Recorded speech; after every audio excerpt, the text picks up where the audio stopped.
Nah, man, that's fake. That's fake.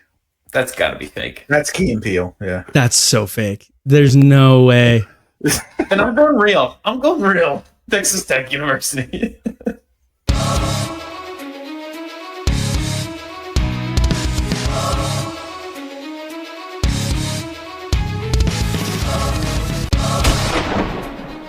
What is up, and welcome back to the 4th and 12 podcast, the podcast named after the rule we think all American football should adopt. We said that we are going to have a rotating door of hosts, and we have stayed true to it because I don't believe we have had the same 4 hosts yet. This week, it's your boy Ace. We got Webb over there in a loser hat. We got Maverick below me. He's the newcomer, my brother, our Panthers representative in the UFL. And then we got Arik MNCVKG. I just enjoy saying your handle. But I think we're in for a really good one. We have week 1 of the NFL coming up. We already did all those picks, so we don't have to drone on and on about that. And we have week 1 of college football in the books, except for one game that will be over by the time this episode airs. All right, guys, how's everybody feeling? Webb, how are you feeling in your loser hat?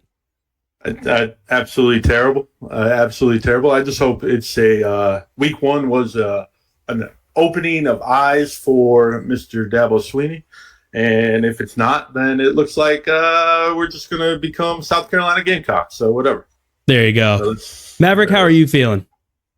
I'm feeling good. It was a good week of football, and I'm excited for this week of football coming out. So, all right, Arik, what about you, my guy, the only man up north? I had a blast this weekend, especially like that game last night was fantastic. LSU and USC battling it out. I loved seeing, the revolution of USC's defense looks pretty legit now. And that I just loved, man, that Miller Moss, man, he just put on a clinic last night, just blackout. He was getting waxed while making throws over and over and over and was completing them with incredible amounts of accuracy. I often say over there on DAR, man, the real thing that you will see in metric measurements once you get down to the playoffs in the NFL that separates the good from the great is the ability to still make plays while under pressure. You'll see a lot of quarterbacks who are right on the fringe of that top 10.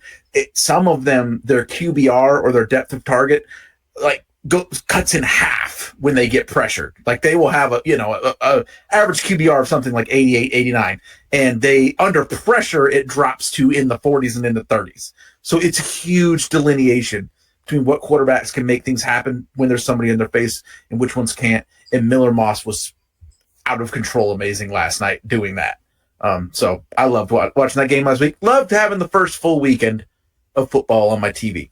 Yeah, I feel like that was a direct shot at Cade Klubnik. That was a direct shot. I thought I was terrible. waiting for the fire from. He's absolutely terrible. But I think whatever.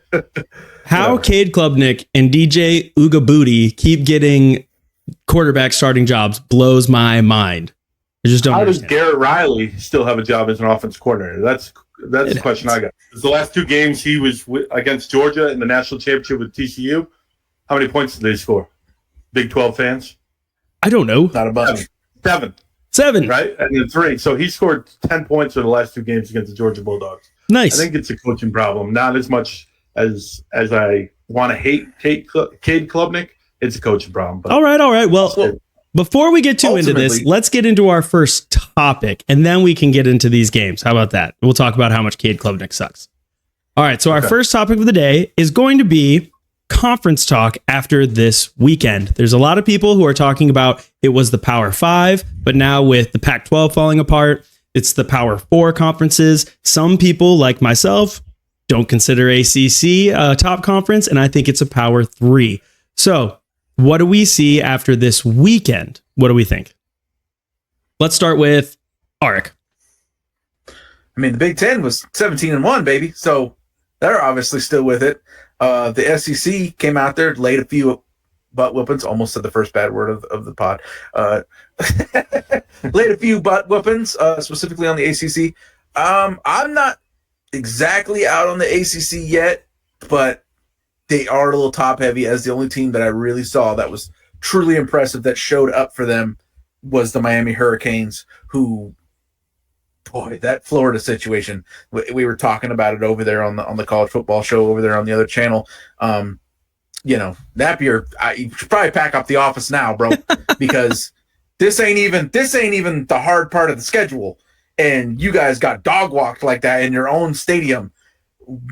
Man alive. And I did want to comment real quick on what Webb said, the coaching issue. I mean, we were just having a laugh at Cade Klubnik and his inability to make throws under pressure, but he's right when he says it's a coaching issue, because if you visibly see that somebody can't do something, then why do you keep putting him in positions to have to try to do that? Like, there's protection schemes you could do to protect him from that. You know what I mean? Like, it's the definition of insanity. Smoked and he can't make a throw under pressure, why you keep putting him in the empty gun? Why are you not keeping people in to help with protection? Like, you're a coach. You're the grown-up. You're the adult in this situation. You're the one being paid millions of dollars in this situation. Be flexible. I almost said the F word. Be flexible. Figure it out. The F word is Change flexible. what you're doing throughout the day. Stop putting a 19-year-old in the same situation to fail over and over and over again. It is his third year. But I think it's deeper than that, because I think it's C.J. Spiller, a running back coach. I love C.J. Spiller as a player, but he was not a coach. He should not be coaching at this high level with no experience. You got another. There's a ton of coaching area, and it all comes down to loyalty. The problem with the Clemson Tigers right now is that Dabo is too loyal to the old ways instead of adapting. Think about Nick Saban, right? Nick Saban brought in Lane Kiffin and brought in guys that he didn't really weren't part of his tree, right? So this is he needs to adapt. Coach K in basketball, right? The one and dones, right? He said he would never do it, never do it, never do it. Duke started to take a dip. He started doing the one and dones. Guess what? Duke came back and was successful. Not national championships like UConn, but whatever. But I'm just saying, Dabo's got to stop worrying about the loyalty if he's going to take this program into the modern era. But you got to adapt or die. I want to draw with when you bringing up Saban or if you don't want to adapt, then have the dignity to retire or go to another level to coach. Yeah. Saban, that's what he said. He said, I don't want to deal with this. I don't want to deal with a third string running back coming into my office and saying, if you don't give me X dollars, I'm going to transfer. He literally said that. And so he retired. And I believe that he, after a couple of years, will probably be coaching at the Division II or the FCS level. I think that. But he didn't want to deal with it, so he retired. That you either adapt or you get out of there. And that's where Dabo's at right now. You don't do it. There's no third option to say, I'm not going to do I'm going to do it my way, and my way is going to be better than what's happening all around me. That's not a third option. You either adapt or move on. Another thing you could do, I like what you're saying, is that coaches need to realize that if they don't want to deal with NIL, they don't want to deal with the new landscape of college football, you do need to retire or find a different league. After the UFL championship, we're all big spring football fans. I was on the same flight as Skip Holtz. So I was hanging out, waiting for the plane. And he was talking to his one of his quality control coaches, and they were like, are you going to go back to college football? And he said, no. I've been accosted by a bunch of different teams. He said, I do not want to deal with it. He said, I don't want to deal with paying players. I don't want to deal with the transfer portal. He said, college football sucks. Do I think college football sucks? No. But for Skip Holtz, it does suck as a head coach. He doesn't want to deal with that. He doesn't want to do it. He's the son of Lou Holtz, and he probably has a very old way of thinking about college football. And then you have someone like Bob Stoops, who also went and, he went back for 1 year after Lincoln Riley to college football and then bailed right back out and went to spring football. There are other avenues. Nick Saban, Houston Roughnecks need a head coach, man.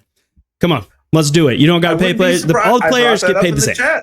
Yeah. I wouldn't be surprised if I saw Saban at that. People think it sounds insane, but Stoops was at the highest tier you could be as a head coach for a very long time. And he loves being in the spring leagues because it's right down to the stuff that he loves about coaching and none of the stuff he doesn't. I would not be overly shocked. It might be a few years and Saban will get the itch again. I would not be shocked to see him because I'm not trying to disrespect anything. I'm trying to say this as a positive thing. It's not that bad of a gig. It's a great gig. Maximum. It's 12 weeks maximum. You're going to get fawned over those players and everybody's going to treat you like God, and you love coaching. It makes a lot of sense to me. I'm going to say something controversial, especially as this hat is on my head. Dabo is not a great coach. Oh, I don't think he's a I think he's a leader, and I think he walked into a good situation. He was surrounded by guys like Jeff Scott, was a good offensive coordinator, and then I just don't think he's a good X's and O's guy. Which at the UFL level, you need to be an X's and O's guy and a coach at the same time. Some would say I consider that a tougher job than college. Because you got to manage everything. The staff is very little. There's no one that can create the tape. Like they're creating the tape, they're creating the scheme, everything. It's a highly intensive working job, and I don't think Dabo has working bone in his body. And that's just me. And as I wear this Clemson hat on, Dabo's the guy who walked into back-to-back generational quarterbacks at college. He's a great recruiter, and some rumors about $100 handshakes and stuff like that with his super church. But whatever, I'm going to leave that there because I know McAfee gave Saban a tough time. I don't know if you guys saw Game Day. McAfee definitely saw it. You were spending too much money on your players. That's the reason why you couldn't get Dirk Cutter from Boise State, because that's who Saban wanted. I thought it was a great moment on College Game Day week 1. So. All right. Well, our newest host of the show, Maverick, over here, I want to know what you think. We're both kind of Big 12 homers. We both went to Baylor, all that. Do you think that the ACC is up to snuff with the Big 12, the Big 10, and the SEC? Personally, I do not believe so. I mean, we had who has been the top dog in the ACC for a long time, Clemson, just getting absolutely blown away by Georgia. It looked like that TCU Georgia game where it was just one team came to play and another just didn't. And so yes, that is one of the top teams in college football. But if you can't even, the top team in college football. But if you can't even, score a touchdown, I mean, you're not on the same bar. And Clemson, I believe they were ranked going into that game. Probably 14. Not anymore, but that's just, TCU, I don't think TCU is a very good school. They beat Stanford, who Virginia Tech lost a game to, I think, to Vanderbilt. Yeah, just a bunch of teams. Oh, Florida State, that Florida State game I watched, that was an awesome game. But, yeah, they lost to Georgia Tech in a close one. But still, to really Georgia Tech, you can't hold your own against Georgia Tech. So I just think that this is supposed to be the early part of the season, the easiest part of your schedule, and they're already having tons of blemishes. I don't see them being, they're still a good conference, but they're just not one of the powerhouse conferences. They're just not up to snuff. Looking at them. Houston lost to New Mexico, right? Who did Houston get smashed by? Houston's a basketball school. No, Las Vegas? UNLV. That's right. Come on, man. Every conference had a bad day. Big 12 did not. I would like to know their marquee win. But I would love to have their marquee win of this weekend. Unless it's slipping my mind right now. Well, let's look. Okay, the Big 12. Do they have Big 12 win? What was their marquee win of this past weekend? Baylor. ACC can at least say that over Tarleton State, Florida. Right, Miami beat an SEC team.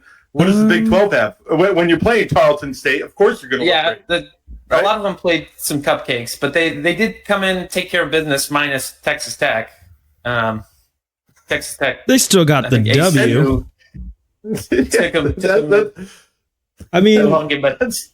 They played the powerhouse that is Abilene Christian University. A couple rebuilds. Tough time. I just want to know. Big 12 is the closest that the ACC is. They're not in the Big 10 and the SEC. Even as the homer, I will admit that.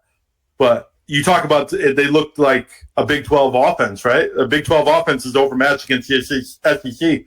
That's where Garrett Riley came from, right? That TCU coach. They're kind of similar conferences. Like the top is really good. The bottom is, I don't know. Just looking at the ACC, there's not really anybody you're afraid of. You've got Clemson and Florida State, and then the rest is just so blah. And somehow they still like to put Notre Dame in here. Let's talk about Notre Dame. Notre Dame is garbage, and their schedule is garbage, and they're going to get into the playoffs when they don't deserve it, and they're going to get their butts handed to them. Have you guys looked at Notre Dame's schedule? Yeah. Oh, yeah. They showed it like 48 times during the. It's insanity. Did they really? Showed it like every single. Yeah. It was like they're favored by, I think, Louisville and USC, which I think USC is the one at the end of the year that could get them, because USC looks like 100%. Could be a force. So. They have maybe 2, if not 3 games that are going to be difficult going forward, but they never have a back-to-back hard game. They always go from USC to Navy. Like, it's just so ridiculous to me that they get to go into the playoffs every year. I don't think you should qualify if you're not in a conference. I don't think you should qualify for the playoffs unless you are in a conference and you have to have the same amount of conference football games as other people, because that's just ridiculous. They're playing little sisters of the poor and then getting into the playoffs, and then they think they can hang with Georgia and all these schools. Like, way to go. You beat Texas A&M, who was ranked based on name alone. Like, I'm not impressed at all. Oh, wow. Kind of disappointed. Some powerful things to say there with old Josh and I here. Yeah, he's not here because he's afraid. He watched that game and he said, I got no hill to stand on. I'm kind of disappointed because Josh wasn't here, because we can cry together, because we both had quarterbacks that just looked overmatched the entire night. So yeah, I saw a great tweet that said Brian Kelly he actually lost 2 games for the SEC this weekend. It lost, and LSU collapsed, and then also if he would have been coaching Notre Dame, they would have lost that game. So that's another one. Was that not? That was Big Cat tweeted that? Yeah, I think so. I can't remember. It's going to be up there. I'm going to put that up there for us so that everybody sees it. But yeah, no, Brian Kelly, when he slammed the desk, I mean, talk about cringy. It made me uncomfy. But they should have won that game last night. And yeah, it comes down to they had some bad plays. At the end of the game, they were going out and empty when their offensive line wasn't stopping USC's defense. They were acting like they were playing USC from last year instead of the USC that showed up last night, which had a pretty good defense. I'll say I was very surprised. Y'all are some lying liars about the schedule, by the way. I'm looking at it right now. Tell me what makes that schedule coming through. Tell me what makes that schedule playoff worthy.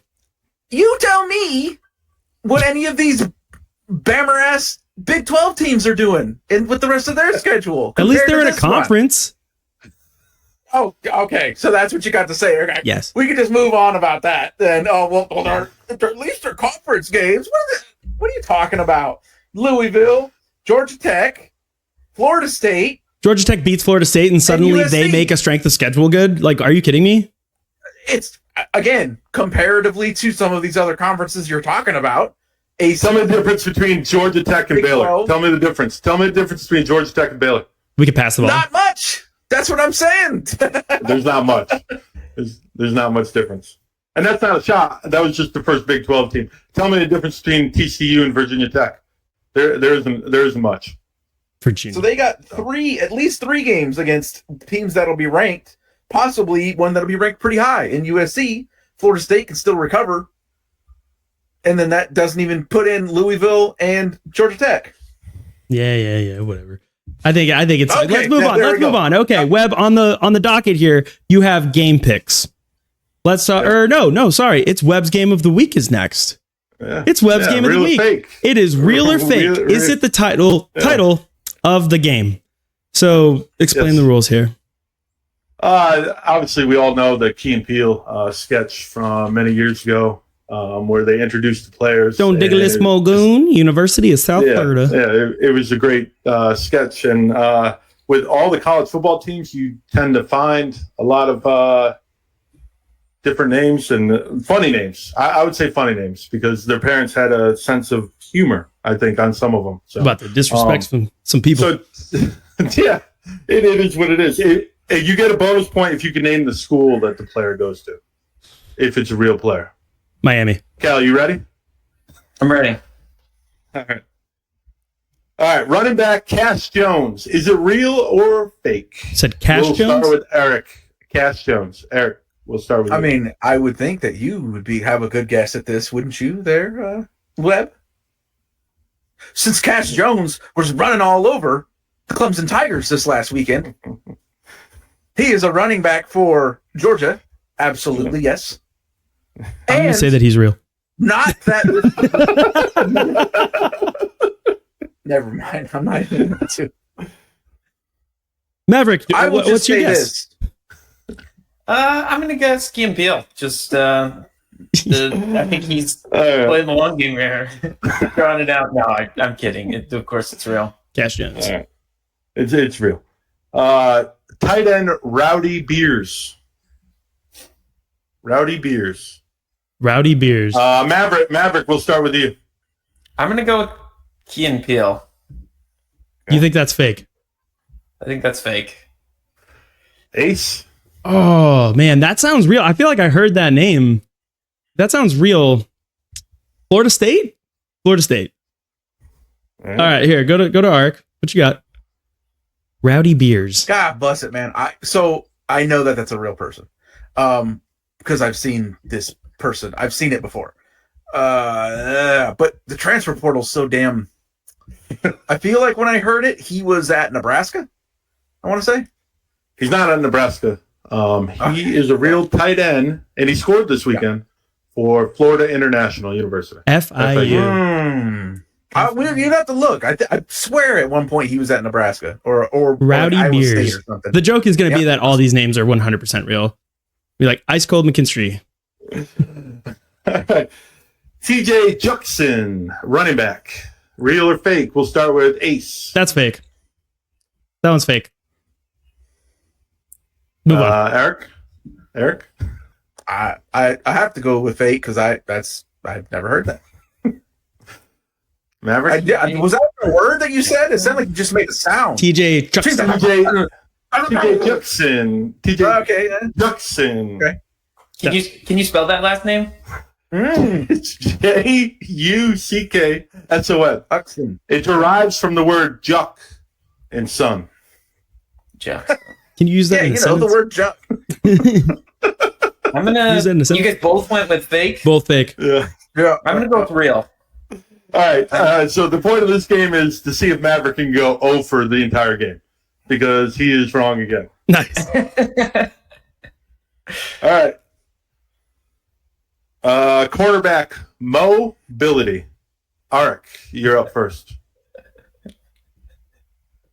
That is tremendous. I'm pretty sure I've heard it. I've seen it somewhere. I'm going Yes? If yes, what school?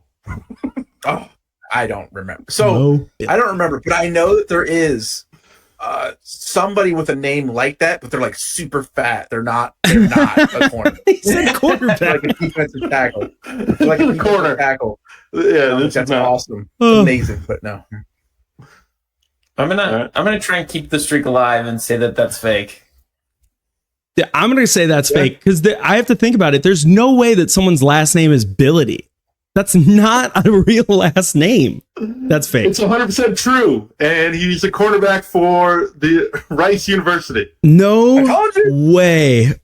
We're bringing this guy up. Ace, why are you agreeing? We're bringing this guy up. I promise you. Next week's episode, we got to follow up and figure out. I'm telling you, there's a really fat defensive tackle with that's insane. That name. He's like 350 pounds with a name that's similar to that. Oh my gosh, Mobility. His last name is Billity.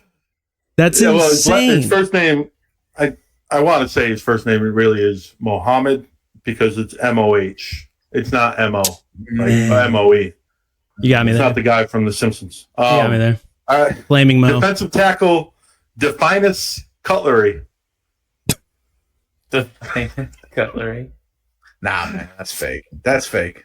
That's got to be fake. That's Key and Peele. Yeah. That's so fake. There's no way. And I'm going real. Texas Tech University. It's fake. All right, there you go. You got that one. Let's bring him up. Definus Cutlery. All right. Memorable factor. Edge rusher. Ace, you go first. Memorable factor. Memorable factor? Yeah. That's not real. That's fake. Memorable factor. Who's... Right. Hey, yo, what's up, memorable? We're going out to the club. No. Yes, it is real. I have heard that name. That is real. I don't remember where they play, but it is real. Yes. Maverick. He seems very confident about the answer, so I'm going to go with fake. Yeah. Keep So I gotta things say. alive. All right, we don't have to finish this game anymore because I only have one name because Arik is the champion because that is real. He's an edge rusher for Duke University. Duke. Wow. Crazy. But yeah. The last one is Austin Fudge. Arik, you can go first. Austin Fudge. Is that a real name or not? I'm going real. As unbelievable as it might be. Maverick. I'm going to break the streak, get this one right, and say real. I am also saying real, and I think he plays for Nebraska. I really don't know where he plays. Arik has this my one bad. for me. So when I That's real. suggested this, So when I suggested this, I didn't realize we were going to do the where they play There he thing is. too.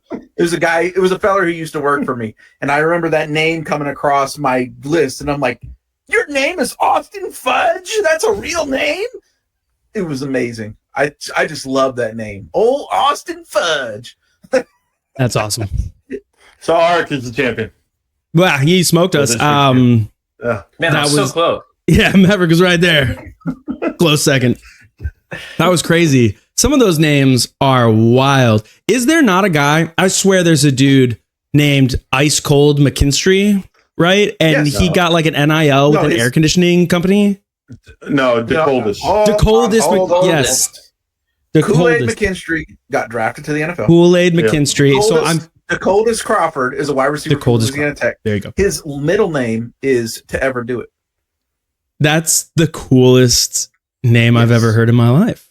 Correct. The coldest to ever do it, Crawford. Well, Yes, sir. honey, He was I have born our to be on the baby's name. NIL deal. So there was We have to have a one child.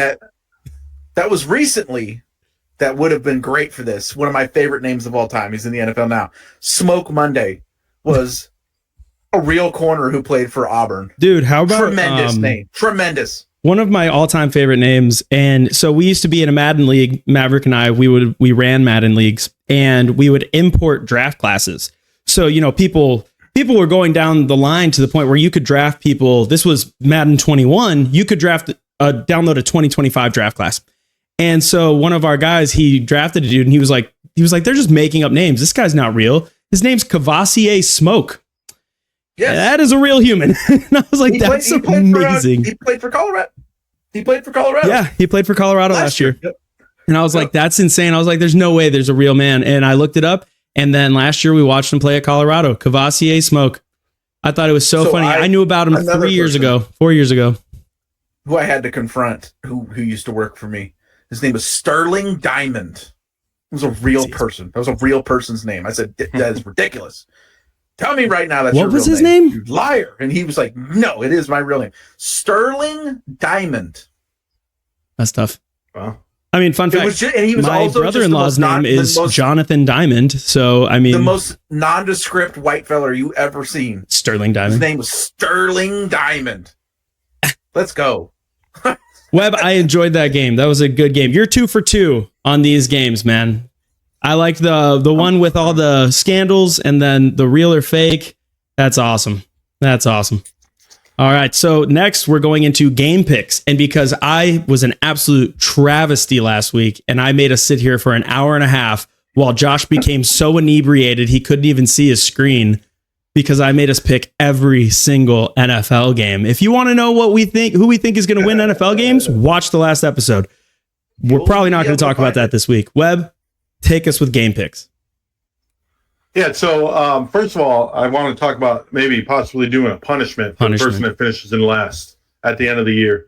So we're going to have to get Josh's picks. I know Maverick's not here every week. He can participate. I was thinking, it's like we have the rotating hosts. So it could be not, I got 7 wrong, the most wrong. It's who has the lowest percentage correct. And then we so can we're have doing all the win hosts. percentage? We're doing All win right, so percentage at the end of the season. when I go 5-0 this week, then I'm just going to take the rest of the week off. The rest of the season. Rest of the season So I don't have off. the punishment. Yeah. Bam. Minimum 4 episodes. Minimum 4 Yeah, episodes. we'll have to set a minimum, yeah. So Maverick, you got to be back. I don't know what you guys want to do for punishment, but if you leave a comment below, I know I threw a couple ideas out. Yes, Yeah. leave a comment below here. I'll make a little poster here and put it up. Leave a comment. What do you think is a fun punishment for whoever gets the worst percentage correct on game picks? It's kind of like a fantasy football punishment. Those are always kind of fun. You have to wear a dress to a football game or something. For our league, actually, for Maverick and I, our punishment is that you have to eat however many hot dogs as the champion of the Nathan's Famous Hot Dog Eating Contest in a week. So this year, what is it, 63, Mav? No, I think it's 68. 68. So whoever loses and gets worst in our fantasy football league has to eat 68 hot dogs in the span of a week. That is over for a meal unless you count breakfast. Don't threaten me with a good time, brother. Yeah, my brother-in-law, John Diamond, actually said he was going to set the record. He was like, I'm going to beat you ain't gonna fade me with that threat. Ark's over here like, I got a carbo load for the gym, brother. Be over here getting them wrong on purpose. But yes, comment below. What should our punishment be? All right, Webb, go in. I just want to throw out my idea. It's 24 hours of pancakes. So you got to go to like Waffle House or IHOP, and you have to sit there for 24 hours. 24 hours. Pancakes. And for every pancake that you eat, you can take an hour off. Yeah. So if once you get through 24 pancakes, then you can leave, or you have to be there for 24 hours at the Waffle House. I would be there for literally 20 minutes. 20 minutes. That's another one. You ain't scared. We should probably move off the eating ones. Yeah, I'm not scared. Yeah, I'm not scared. Anything but eating. I think the challenge should be that you have to start an OnlyFans and post every day until you get a subscriber. And so that's on the network do not count. And OnlyFans, if you look it up, that is not a pornographic website. OnlyFans, you can go on. You can do cooking shows. Yeah, you can teach people how to change a toilet. All you have to do is you have to post OnlyFans videos, and until you get make $100. I mean, I don't know if I could. I don't know if I could agree to this because I don't even what is OnlyFans? Could you guys tell me? Oh man, you know what you're doing OnlyFans is my favorite website. Here, I've got it quick linked here. I got the hyperlink. Send that over. He's like, I got it bookmarked. I could learn how to it's actually on there. Well, he's like, it's actually open, and I'm watching it right now. Dual screening. No, I didn't realize you guys were talking. I was currently. Yeah, I think the past 3 seasons, Mavericks tried to make that our fantasy football punishment. He's like, you have to start an OnlyFans, and you can't stop till you make $100. This is pretty funny. But this is a family show, so let's move into the game picks. Webb, what we got? All right, so we're going to do a little differently than last week because Ace liked to bore us all and go through every single game. So you got to watch Josh literally black out right there. There's a lot of it. Just was it was. This long. would be a little bit more interesting. Very long. I like prop bets. Texans Colts. Right, we're going to start right there. 3 NFL, 2 college games. Texas Colts. First of all, your game pick, which doesn't count, but the bet that counts is, will CJ Stroud have more than 274.5 yards passing? So the line we're going to is start with 274.5. Yep. Okay. Maverick, you can go first. Your game picks do count. Okay. And Webb's. Then in this game, I'm going to take the Texans to win. I think we all did. And then, what? I'm sorry? I think all of us took the Texans last week, right? Yeah. I think they're just bullish on the Texans. Pun intended. I just think they're a more talented team. CJ Stroud got a little more experience because Anthony Richardson was hurt all of last year. Even though, actually, I believe they played week 1 of last season. And Week 2, and the Colts actually won. Blew out the Texans, but I do think that the Texans are coming back. It's a rivalry game. They hate each other. I think that the Texans have a more talented team. CJ Stroud, I think, is going to edge it out over Anthony Richardson. And I actually don't like the over on the, what was it, 274.5. 274.5. I like the under for CJ Stroud. I think in that game, week 2, he had certainly less yards than that. He only went over that on 7 out of 17 games last season. even though he is, in his second season and hopefully in for a boom, I do think that Anthony Richardson and the Colts are going to control the ball a little more, kind of dominate the time of possession. But I do think the Texans are going to win. So I see him throwing for a lot of yards. I don't see him throwing for over 275 yards. I think that's interesting. Wait, so I thought the term was the sophomore slump, but you're like, no, CJ Stroud, it's his second season. He's going to have a boom. What are you talking about? I think there's no way CJ Stroud hits 274.5. It's the first game of the season. There's definitely going to be rusty. He hasn't actually thrown a lot of in-game balls to Stephon Diggs. He's still got Nico Collins and Tank Dell, but I think they have Joe Mixon now, and I think they're going to try and control the line of scrimmage. Indianapolis is not a cakewalk of a defense, and Anthony Richardson is going to run the ball, control the time of possession. I absolutely agree with that, Mav, but I don't know about sophomore bump. But I do agree with you. I think Texans, we all pick Texans, but I don't think he hits 275 yards passing. And I think it's a closer game than everybody thinks. Arik, what you got? Over. Oh, okay. Yeah, I mean, 275 they don't really move me that much. I like the Colts defense. I like the Colts as a team, but yeah, he has weapons. He has a running game. 270, I'm comfortable going over. 275 CJ Stroud. Yep. I didn't know he was going to be that confident about that. What's 275 in a modern NFL game? What's that? 3 quarters? Pretty good. It's a pretty good game. Pretty high number. Webb, what about you? First of all, I'm taking the Colts to win, so I'm zagging against everyone. Whoa. Because I think the Colts will be able to. They played him well last year at the beginning, the first matchup. Well, it's one of those things when it's a rivalry, and I you think throw it's a records out rivalry. the Yeah, window. it's week one. It's week one, and Anthony Richardson's still healthy finally. And I think they're gonna beat him. I'm not on the Houston Texan train as much as everyone else. Do I like CJ Stroud? Sure, but I'm just not there yet with them. And the sophomore slump is real. I'm going to take the Colts, and I'm going to take the under. So. All right, so we weren't all same page. I like that. See, this is better than doing all the NFL games. Webb, stop going away. All right, next game, Webb. All right, Cowboys at the Browns. Tom Brady's first game announcing. Oof. Did you guys all pick the Cowboys last week? No, we all picked the Browns. I picked the Cowboys, and everybody else picked the Browns. Yeah. All right. I'm going to start with this one, but the line is Ford and Judy's receiving yards, 84.5 yards. So you're saying Jerome Ford and Jerry Judy's yards together combined Yep. under over Yeah. 84.5 receiving. Yeah. Yeah, together, combined. Because if you if you take them separately, the over and under on FanDuel is 42.5, I want to say. So I just 84.5. I combined them. Dang, with running back Jerome Ford? That's tough. And Judy, I'm gonna give you a reason. It's the quarterback position at the Browns is not that good. So 84 yards. I'm gonna take the over. I'm gonna take the over, but I'm taking the Cowboys. I think the Cowboys will beat the Browns in week one. Okay. No, I like the Browns defense, so I think that will be probably the best game of the week. So, Arik, you want to jump in?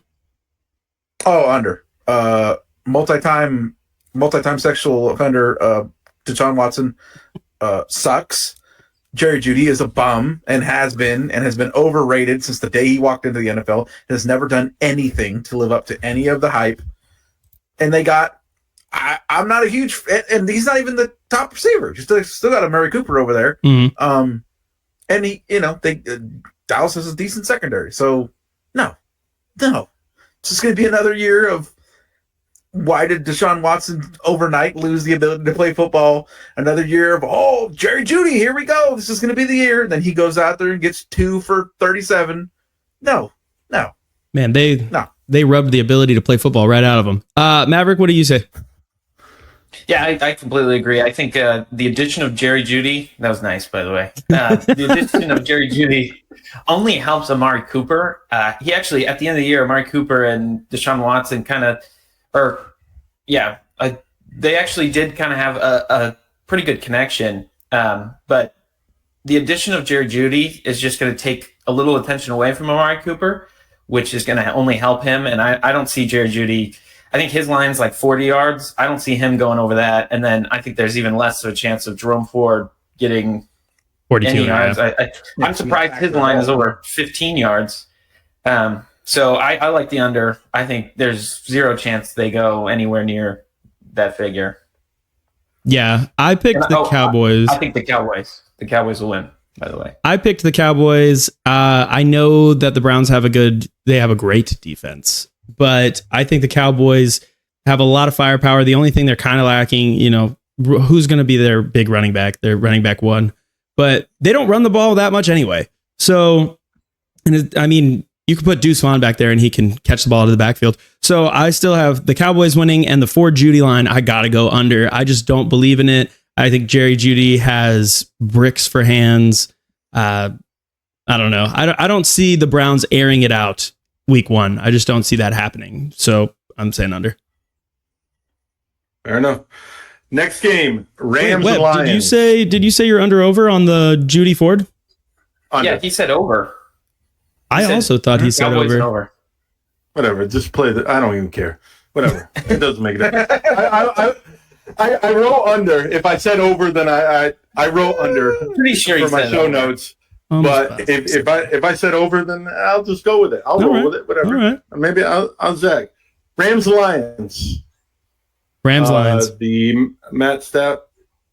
Didn't I just say that? No, I was just repeating you. Oh, there's an echo in here. All right, gotcha. Rams Lions, the Stafford Goff Bowl. Who will have more passing yards, Matt Stafford or Jared Goff? Oh, we'll start with Matt. Yeah, I like that. I like that matchup a lot, actually. I'm a big fan of the Lions this year, the lovable Lions. Even as a Vikings fan, I think we don't stand much of a chance, so I'm hopping on the Lions bandwagon pretty early here. I do love Matthew Stafford. But I'm going to go with the Lions to win the game. I think they're going to have a great season this year, double-digit wins. And then I think Jared Goff certainly is going to throw for more yards. I think in general he throws for more yards. He averages like 30 more yards a game than Matthew Stafford. He's got so many weapons in Amon-Ra, Jameson Williams, Sam Laporta. And then Matthew Stafford, his favorite target is usually the tight end. And that's a big question mark coming into the season is what's he going to do with Higbee being injured? And then when Cooper Kupp and Puka Nacua are both on the field, instead of what one would expect of them both booming, it seems to be the exact opposite. When one feasts, the other famines. So I just see, one of them will have a good day, but the other will have a bad day, leading to him having, 220 yards while Goff gets 280, 290. So I think Goff's going to throw for more yards. Ark, go for it. So you got to kind of go through your head of game scripts. How this is going to go, right? I like both teams' weapons. I love both quarterbacks. The issue is I think this Rams defense is a huge question mark. And I know that the Lions do have playmakers out of the backfield, but the way I can see this going is the Lions are going to start, getting chunk plays. The Rams are going to want to try and take some possessions away from them, try to slow the game down, try to grind the clock down. So they're going to turn to their running game because they have a stable of 2 really good running backs, Kyron Williams and Blake Corum. So I think that they're going to take the ball out of Stafford's hands a little bit more than the Lions are going to take the ball out of Jared Goff's hands. The Rams have the worst defense of the two, so I'm going Goff. Ace. Dude, they hit every point that I wanted to hit. I really liked last week when we talked about this game. Art talked about the biggest question mark on the Rams defense is that they don't have Aaron Donald.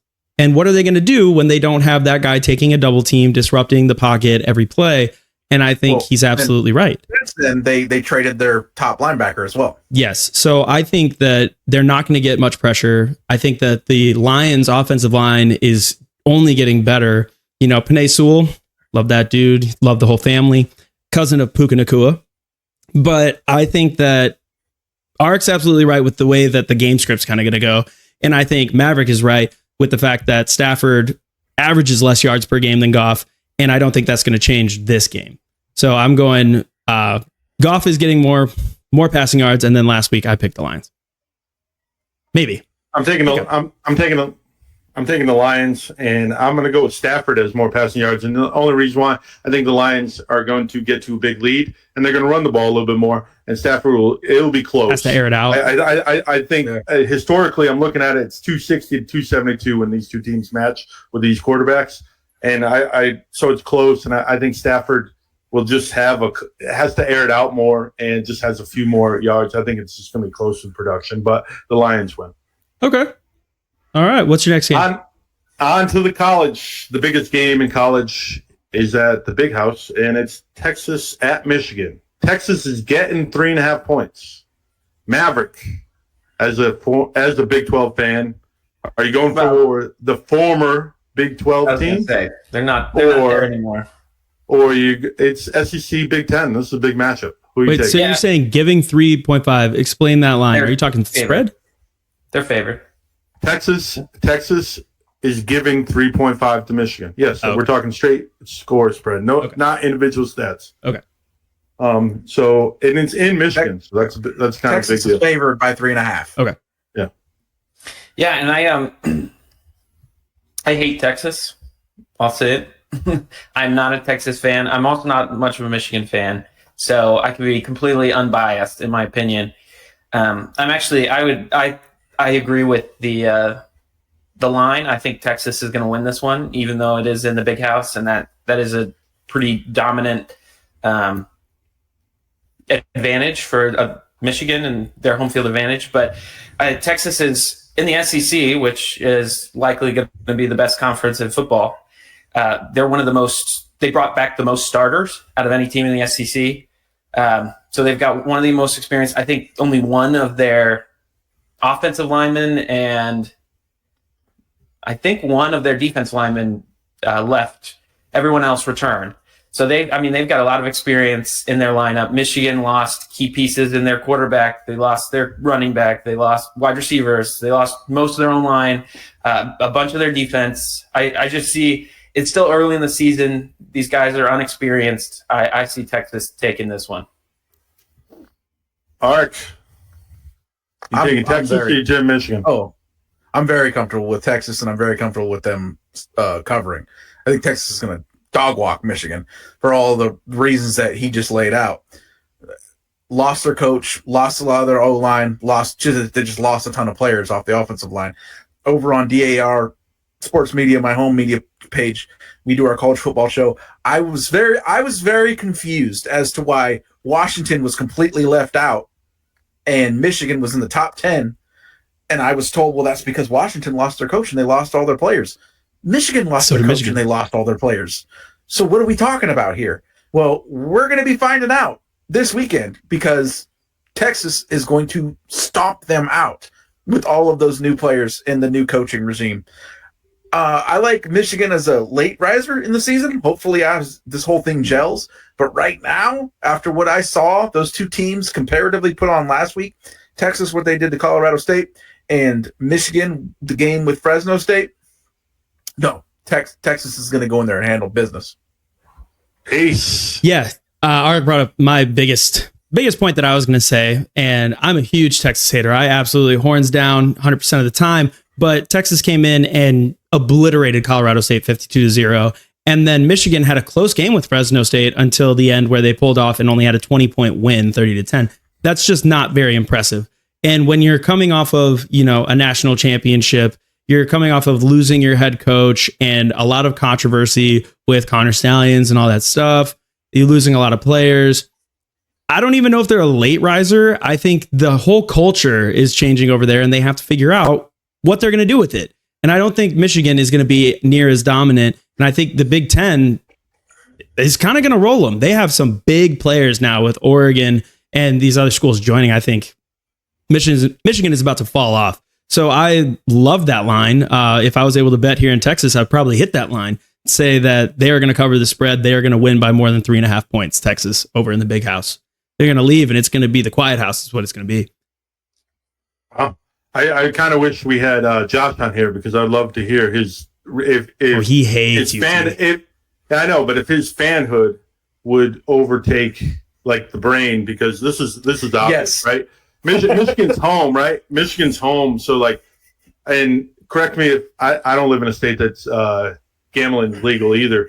Home teams typically get 3 points just to start off, right? Yep. Yeah. So it's really a 6.5 swing, right? From just a natural game. So this is a touchdown game at best. I think it turns out to be 10, 15 points. I think Michigan can slow the game down for a little bit because they do like to slow the game down. But I think Texas figures out a way and wins this. I don't think it's a blowout like RX thinks it is or Ace seems to think, but I think Texas pulls this out. So I could see this game reminiscing the Michigan-Fresno State game last week, but swapping the teams where, they're going to keep it a little close until halftime, and then Texas can pull away for a 20-point win. I think it can look like that. It could be 30-10. I don't think it's going to be close to the 3.5, though. It could be 34-3, kind of like Clemson and Georgia. It was what, 6-0 at halftime? That was tough, bud. Yeah. That was tough. Yeah, it is what it is. All right, the actual game of the week is Iowa State at Iowa. I like this game. There's going to be a lot of offense. The question I got. Hey. Iowa scored 40 last week. You stop. The joke is over. The over and under.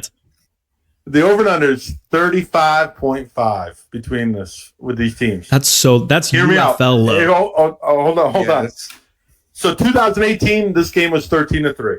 In 2019, it was 18-17. In 2021, it was 27-17. In 2022, you had the thriller 10-7.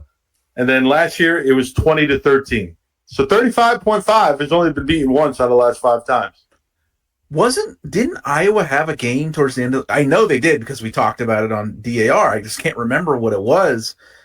Iowa had a game where like the total point spread was like 27 or something like that. Yeah. Total. I think it was against a Northwestern, right? And it was and they hit the under. It was out of control.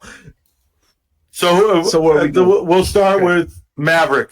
He's the guest, first time on the show. 35.5. Pick the winner, and then give me a score. Let's try it up. I don't know. I obviously they're both defensive teams. I don't think either of their wins impressed me that much. Iowa defeated Iowa State and Illinois State, and Iowa State took down North Dakota. Total of 3 points were put up against both of them combined. So I do think I like the under on this, believe it or not, even though Iowa scored 40 points. I still think I'd like the under, and I think I'm going to take Iowa. I think their win was a little more impressive to me with over Illinois State 40-0. Their offense showed that, it was a cupcake game, but their offense showed life, showed that it could score some points. Their defense was lights out. So I think it's going to be a low-scoring game, but I like Iowa in this one, even though that hurts me as a Big 12 fan. Ark, Brock Purdy, your boy. He's a Cyclone. Are you rolling with the Cyclones, or are you doing a little Hawkeye? No, I'm going with Iowa, and I just can't get there. I'm going under. I'm thinking 21-13. I mean, that sounds about right. 24-10. Yeah. I'm on the same bandwidth. Not much more. I like Iowa. I think Iowa's going to win, and I'm trying to imagine a score, and I just can't see it being higher than like 20-15 or 20-13, and neither of those hit it. I mean, I think you can get close, but neither of these offenses have shown me enough to where I'm like, they can knock this low over underline. I don't think they can. It's early in the season. You still have to try and get your offense rolling. This is each team's first big matchup to where you're kind of going to see the grit and see what each team has. And I don't think that means that it's going to be an offensive explosion. This isn't OU versus Texas in the Red River Shootout. I just don't see it. So you guys said Iowa's offense got a little bit better, right? It seems like it has a little bit more kick. They scored 40 points. Last year, this matchup was 20-13, right? Yeah. All they got to do is score a field goal more, right? I think they do it. I'll take the over at 36. I think it's going to be 23-13. I feel like you guys are right on there, but 35 is so dang low. I know it's happened 4 out of the last 5 times, and you bet the trends, whatever. But like, I just feel like Iowa's got to have a little bit more life in offense, right? They can't get much worse. But I'm going to take Iowa and take the over barely. But if I lose, like, I'm just stupid, I guess. But yeah, Iowa didn't even break 600 passing yards last season. I mean, it's crazy. But we'll see. Cade McNamara, he's not there anymore, right? No. Yeah. So, okay, maybe. Who knows? Then maybe, because they got rid of, him. But who knows? That's a tough game. And then I see that you have one more game on here. We said we were doing 5 game picks, but there's one that you say quickly we're going to do. What do you got? Well, that was just the final segment, really. Super Bowl picks. Week 1, the Super Bowl's coming. I want to know your guys' Super Bowl pick. I don't know. We really haven't discussed that. We got to kind of be on record. Mav, you're the guest. What's your Super Bowl pick? And don't give me Vikings, Cardinals, or they can't even happen. Vikings, Jets. Impossible. Don't give me that. Yeah.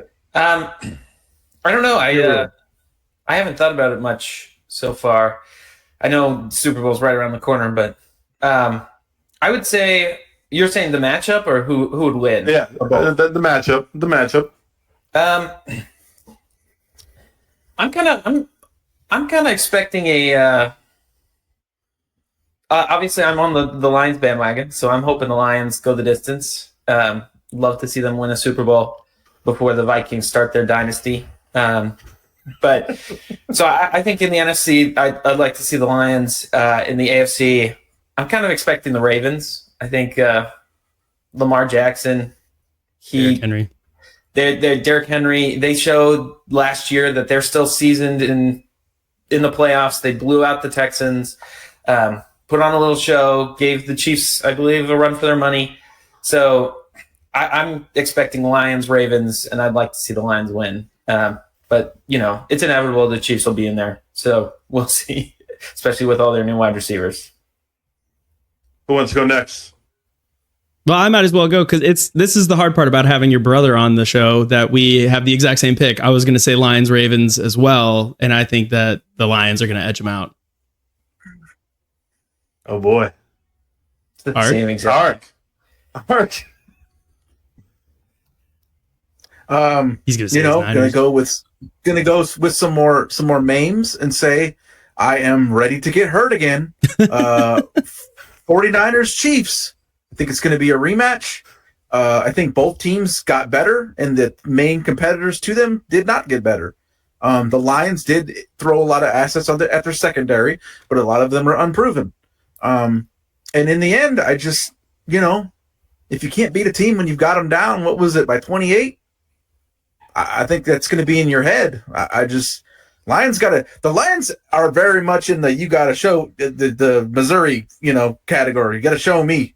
I got to see it first. I got to see you actually complete one of these runs, because being up that much in the NFC Championship game, breakdancing in the stands and thinking that you had your ticket punched and then getting gut punched to lose, you got to show me. And the Niners did nothing but add pieces, backup linebacker, improve their offensive line and their pass pro. They did nothing but get better. Chiefs, similar thing. What was their main thing that was like, oh man, they have these garbage receivers out there? Well, they added two of the fastest guys in the NFL to the receiver corps, and Hollywood Brown and Xavier Worthy. So, and also solidified their left tackle position with Kingsley Sumiata. Thank you very much, 49ers, for almost directly trading him to them. And got Creed Humphrey signed for the foreseeable future. Yeah. So I didn't see a ton of improvement for the other teams that are around them. The Derrick Henry thing, I saw those wheels falling off 2 years ago. I just don't believe he's going to be there at the end of the year. I just don't. The Jets, right? People talk about the Jets much improved. Again, prove it. No, they didn't. Prove Robert. When has Robert Saleh won anything? When have they won anything? They haven't. Prove Aaron Rodgers is going to be there in the end. When's the last time he won anything? Aaron Rodgers has the opportunity to do the funniest thing in football, man. He has the opportunity to do the funniest thing in football. A big opportunity, because on Monday night, they're going against a hell of a pass rush. Oh, my gosh. Let me tell you. So, the 49ers and Chiefs got better. The teams around them didn't. There you go. I don't know, man. I've been watching the 49ers. The 49ers get better every offseason, and they still are always a bridesmaid, never a bride. So I don't know. But the Chiefs, yeah, I think they're scary. I think they are a scary team. But I think the only team that really can compete with them in the AFC is going to be the Ravens. And unlike you, I believe in King Henry, and I think that man is an absolute monster.